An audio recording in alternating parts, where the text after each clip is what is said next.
Good morning, everyone. It's Saturday morning, and I hope you have a great weekend. It's cooling down. It's mid-August, so that's exciting. This is Ruth and Esther sketchbook, illustrated by Jill Mockingbird.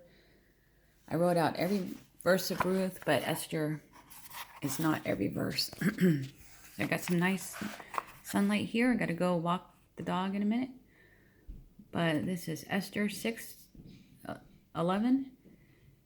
And Haman, who is an official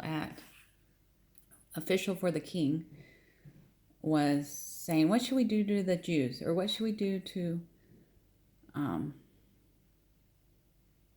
Or he wants to kill the Jews, so he's been approved to kill the Jews. And then the king says, "What should we do to this person who I want to honor?" And Haman said, "We should put him on a horse and put nice clothes on him and take him through the city and proclaim, 'Thus shall it be done to the man whom the king delights in.'" So the king said, "Okay, do that to Mordecai." So Haman is really mad because Mordecai and Haman are enemies. So Haman hurried to his house, mourning and with his head covered. When Haman told his wife Zeresh and all his friends everything that had happened to him, they said, "You will not prevail against him, but will surely fall before him." So Haman came home and he's like, "Oh, this is what happened to me. I had to parade Mordecai around, and he's Jewish. I can't believe this happened." He had his head covered. While they were still talking with him, the king's eunuchs came and hastened to bring Haman to the banquet which Esther had prepared. So the eunuchs, or the male servants, came and said, "Come on, let's go to the banquet that Esther has put together." Esther 7. This light is not very good. On the second day of the banquet of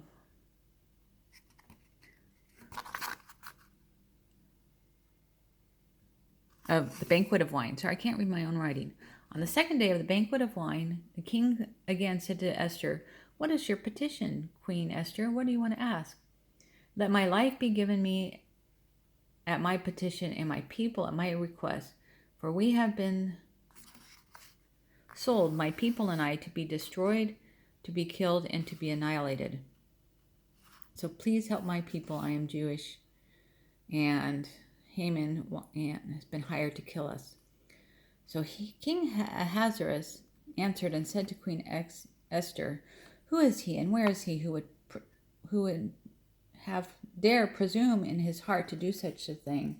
Who would dare do this? What's going on here?" And Esther said, "The adversary and enemy is this wicked Haman." I need to write all this out again. I can't read that.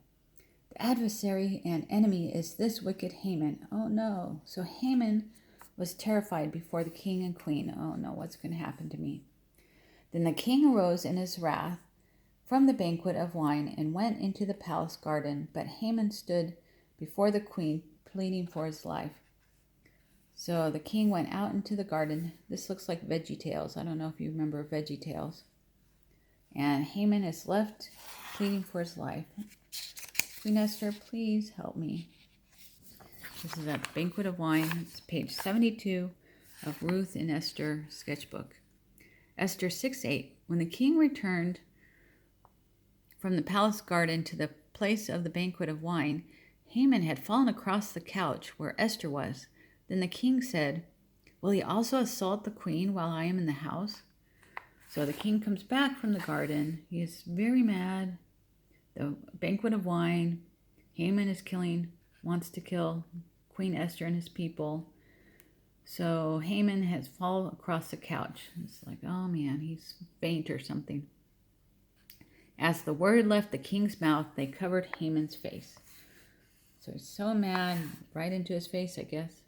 Speaking right into his face. Now Harbonah, one of the eunuchs, said to the king, "Lord, the gallows 50 cubits high, which Haman made for Mordecai, who spoke good on the king's behalf, is standing at the house of Haman." So at the house of Haman, he did this very large, I don't know how many feet that is, gallows just for Mordecai. What a weirdo. Then the king said, hang him on it. Then they hanged Haman on the gallows that he had prepared for Mordecai. Then the king's wrath subsided. No more Haman. They got rid of him, killed him.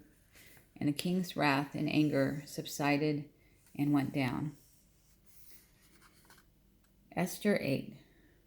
On that day, King Ahasuerus gave Queen Esther the house of Haman, the enemy of the Jews.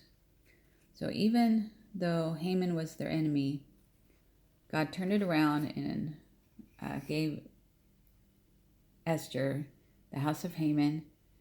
And Mordecai came before the king, for Esther had told how he was related to her. This is my cousin and adopted father, Mordecai. So the king took off his signet ring, which he had taken from Haman, and gave it to Mordecai, ring that goes on your finger. And Esther appointed Mordecai over the house of Haman. Mordecai was over the house of Haman. The end. So Esther's important because you are important as well. Who knows if it could be you that were made for such a time as this. Right now, today, you are important. Have a good, blessed day. Talk to you later.